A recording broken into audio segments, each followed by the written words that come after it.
کہ دنیاوی سامان میں عزیز ترین شے انہیں اپنے ایک لوتے بیٹے کی ذات نظر آئی۔ اشارہ خفی کو حکم الہی کے درجے پر لا کر فوراً فیصلہ کر بیٹھے کہ چھری اپنے بیٹے اسماعیل علیہ السلام کی گردن پر ہی چلانا ہے۔ پھر خیال آیا کہ اس ارادے کو خود اس معصوم سے بھی پوچھ لیں۔ بیٹا خود ایک نبی کا بیٹا اور خاتم النبیین محمد عربی احمد مصطفیٰ محمد مصطفیٰ صلی اللہ علیہ وسلم کے دادا ہونے والے تھے، لہٰذا فوراً جواب دیا۔ پھر اس میں تعمل اور پوچھ تاچھ کیسی؟ جس کا حکم ملا ہے اس کی تعمیل و تکمیل فرمائیے، انشاءاللہ آپ مجھے صابرین میں سے پائیں گے۔ قرآن مجید نے سورہ صافات کی آیت نمبر 2 تا 106 میں اس واقعے کی وضاحت فرمائی ہے۔ قال یا بنی انی ارا فی المنام انی اذبحک فانظر ماذا ترى قال یا ابت افعل ما تؤمر ستجدنی انشاء اللہ من الصابرین۔ مزید بیٹے نے اپنے بابا کو مشورہ دیا کہ بابا آنکھوں پر پٹی باندھ لیجئے، مبادا میری صورت دیکھ کر کہیں آپ کے قدم نہ لڑکھڑا جائیں اور امتحان میں ناکام ہو جائیں۔ یہ فیضان نظر تھا یا کہ مکتب کی کرامت تھی؟ یہ فیضان نظر تھا یا کہ مکتب کی کرامت تھی؟ سکھائے کس نے اسماعیل کو آداب فرزندی؟ اب وہ لمحہ آتا ہے جس کو دیکھ کر فرشتے بھی مضطرب ہیں اور جن و بشر بھی حیران و پریشان ہیں۔ باپ اپنے لخت جگر نون والسلام کی گردن پر چھری چلاتا ہے۔ اس منظر کو دیکھ کر زمین کانپ جاتی ہے اور آسمان تھرا جاتا ہے۔ حفیظ جارندری نے اس کو کیا خوب انداز میں پیش کیا ہے کہ پدر بولا کہ بیٹا آج میں نے خواب دیکھا ہے، پدر بولا کہ بیٹا آج میں نے خواب دیکھا ہے، کتاب زندگی کا ایک نرالا باب دیکھا ہے، یہ دیکھا ہے کہ میں خود تجھ کو ذبح کرتا ہوں، خدا کے نام سے تیرے لہو میں ہاتھ بھرتا ہوں۔ سعادت مند بیٹا جھک گیا فرمان باری پر، زمین و آسماں حیران تھے اس طاعت گزاری پر۔ اس نذرانے محبت کے سامنے محبت کی ساری داستان بونی اور چھوٹی معلوم ہوتی ہیں، لیکن مشیت الہی کچھ اور ہی تھی۔ امتحان لینا مقصود تھا، اس لیے بیٹے کی جگہ جنت سے اتارے گئے مینڈے نے لی اور حضرت اسماعیل علیہ السلام وفدیناہ بذبح عظیم کے مصداق بن گئے، اور خدا نے بھی اعلان کر دیا کہ ابراہیم تم نے اپنا خواب پورا اور سچ کر دکھایا، اور محسنوں کو ہم اسی طرح بدلہ دیتے ہیں۔ قرآن نے اس کو قد صدقت الرؤیا انا کذلک نجزی المحسنین سے تعبیر کیا ہے۔ پھر خدا کو باپ اور بیٹے کا یہ عمل اس قدر پسند آیا کہ رہتی دنیا تک تمام مسلمان صاحب استطاعت پر قربانی کرنا واجب قرار دیا، اس لیے کہ ملت ابراہیمی کی اصل بنیاد قربانی ہے۔ یہی قربانی حضرت ابراہیم علیہ السلام کی پیغمبرانہ اور روحانی زندگی کی اصل خصوصیت ہے۔ حضرت ابراہیم علیہ السلام اور حضرت اسماعیل علیہ السلام کی یہ قربانی کیا تھی؟ یہ محض خون اور گوشت کی قربانی نہ تھی، بلکہ روح اور دل کی قربانی تھی۔ یہ اپنی عزیز ترین شے کو خدا کے سامنے پیش کر دینے کی نذر تھی۔ یہ خدا کی اطاعت و عبودیت اور کامل بندگی کا بے مثال نمونہ تھا۔ یہ تسلیم و رضا اور صبر و شکر کا وہ امتحان تھا جس کو پورا کیے بغیر دنیا کی پیشوائی اور آخرت کی نیکی نہیں مل سکتی۔ یہ باپ کا اکلوتے بیٹے کے خون سے زمین کو رنگین کر دینا نہ تھا، بلکہ خدا کے سامنے اپنے تمام جذبات، خواہشوں، تمناؤں اور آرزوؤں کی قربانی تھی۔ اب جانوروں کی ظاہری قربانی اس اندرونی نقش کا ظاہری عکس اور متبادل ہے۔ اس کے علاوہ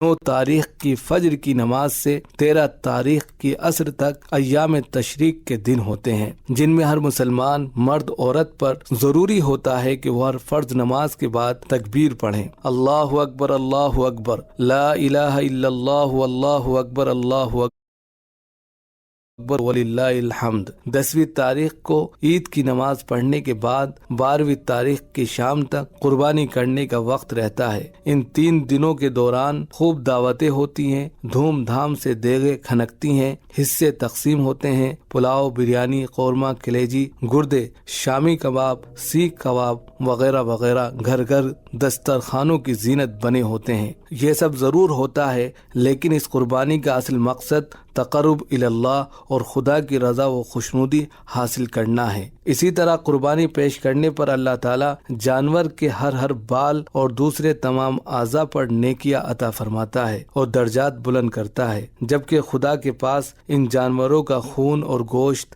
نہیں پہنچتا، بلکہ انسان کا تقوی و پرہیزگاری کی بنیاد پر ہی اللہ تعالیٰ انعام سے سرفراز فرماتا ہے۔ حضرت عائشہ رضی اللہ تعالیٰ عنہ فرماتی ہیں کہ اللہ تعالیٰ کے نزدیک بقرعید یعنی عید الاضحیٰ کے دن ابن آدم کا سب سے محبوب اور پسندیدہ عمل قربانی کرنا ہے۔ اس کے علاوہ عید کی طرح بقرعید یعنی عید الاضحیٰ کے موقع پر بھی لوگ آپس میں ملتے ملاتے ہیں، نماز کے بعد بغیر کسی تفاوت بھید بھاؤ کے ایک دوسرے کے یہاں آتے جاتے ہیں، مبارکباد پیش کرتے ہیں، پریم و محبت، اخوت و بھائی چارگی کے ساتھ عید کی خوشیوں کو بانٹتے ہیں اور ایک دوسرے کا خیال رکھتے ہیں۔ ہم عید الاضحیٰ کے اس مبارک موقع پر تمام مسلمانان ہند اور اپنے وطنی بھائیوں کو مبارکباد پیش کرتے ہیں۔ وما توفیقی الا باللہ۔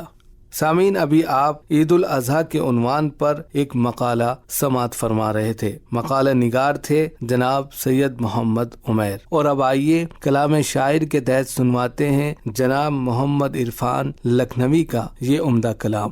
میں اپنے نعتیہ کلام کا آغاز ایک ربائی سے کرتا ہوں۔ مل جائیں کسی شب جو مجھے خواب کے پر، مل جائیں کسی شب جو مجھے خواب کے پر، بیٹھا نہ رہوں گا میں یہیں داب کے پر، اور پرواز میری جانب طیبہ ہوگی، پرواز میری جانب طیبہ ہوگی، قسمت سے اگر لگ گئے سرخاب کے پر۔ نعت پاک کا مطلع حاضر کرتا ہوں۔ شہدی کی ہوگی نظر دیکھ لینا، شہدی کی ہوگی نظر دیکھ لینا، میں ہو جاؤں گا معتبر دیکھ لینا، میں ہو جاؤں گا معتبر دیکھ لینا، ضیا بار آقا کی رحمت ملے گی، ضیا بار آقا کی رحمت ملے گی، عقیدت سے چاہے جدھر دیکھ لینا، عقیدت سے چاہے جدھر دیکھ لینا، سمجھنا مدینہ قریب آ گیا ہے، سمجھنا مدینہ قریب آ گیا ہے، کھجوروں کے جب تم شجر دیکھ لینا، کھجوروں کے جب تم شجر دیکھ لینا، مجھے یاد رکھنا دعاؤں میں اپنی، مجھے یاد رکھنا دعاؤں میں اپنی، کہ جب میرے آقا کا گھر دیکھ لینا، کہ جب میرے آقا کا گھر دیکھ لینا۔ آئیے ایک مطلع اور کچھ شعر اور سماعت فرمائیے۔ جب ہمارے رسول آ گئے، جب ہمارے رسول آ گئے، جب ہمارے رسول آ گئے، خشک شاخوں پہ پھول آ گئے، سوکھی شاخوں پہ پھول آ گئے۔ شعر سماعت فرمائیں۔ تیرگی میں بھٹکتی ہوئی، تیرگی میں بھٹکتی ہوئی، تیرگی میں بھٹکتی ہوئی، زندگی میں اصول آ گئے، زندگی میں اصول آ گئے۔ کیوں نہ اترائیں قسمت پہ ہم، کیوں نہ اترائیں قسمت پہ ہم، لے کے طیبہ کی دھول آ گئے، لے کے طیبہ کی دھول آ گئے، لے کے طیبہ کی دھول آ گئے، جن کو آقا سے الفت نہیں، جن کو آقا سے الفت نہیں، وہ مدینے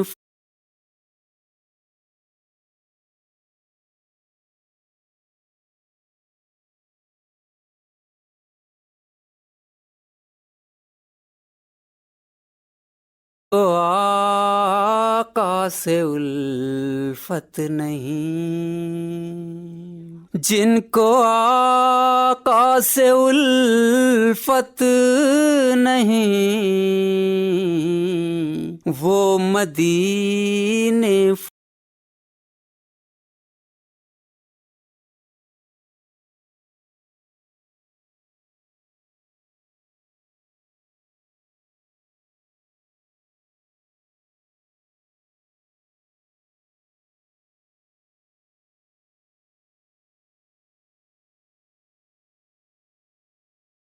آقا سے الفت نہیں،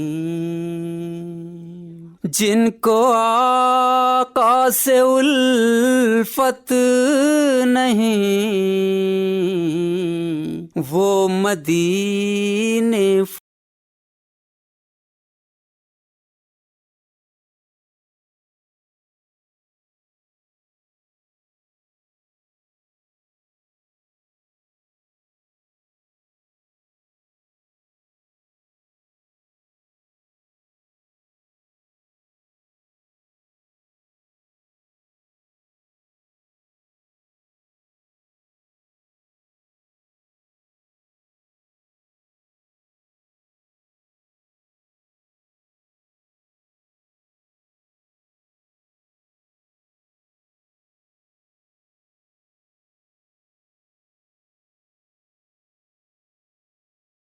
ملاحظہ فرمائیں، دشمنوں کو بھی کرنا پڑا اعتراف، دشمنوں کو بھی کرنا پڑا اعتراف، دشمنوں کو بھی کرنا پڑا اعتراف، اتنی شفاف ہے زندگی آپ کی، اتنی شفاف ہے زندگی آپ کی، جن کی تعریف کی حق نے قرآن میں، جن کی تعریف کی حق نے قرآن میں، ان ستاروں میں ہے روشنی آپ کی، ان ستاروں میں ہے روشنی آپ کی۔ اور یہ بھی شعر ملاحظہ فرمایا خاص طور سے، ہم زمانے کے مختار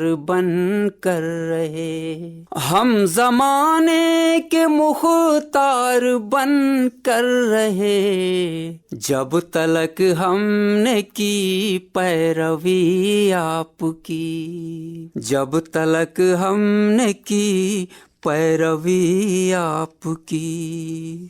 مقطع حاضر کرتا ہوں، ملاحظہ فرمائیں، سب نوازش ہے عرفان سرکار کی، سب نوازش ہے عرفان سرکار کی، ورنہ کیا آپ کیا شاعری آپ کی، ورنہ کیا آپ کیا شاعری آپ کی۔ سامعین، ابھی آپ جناب محمد عرفان لکھنوی سے ان کا عمدہ کلام سماعت فرما رہے تھے، اور اب اپنے میزبان دوست سید محمد عمیر کو دیجیے اجازت۔ آداب۔ اسی کے ساتھ آج کا اردو پروگرام یہیں پر ختم ہوتا ہے۔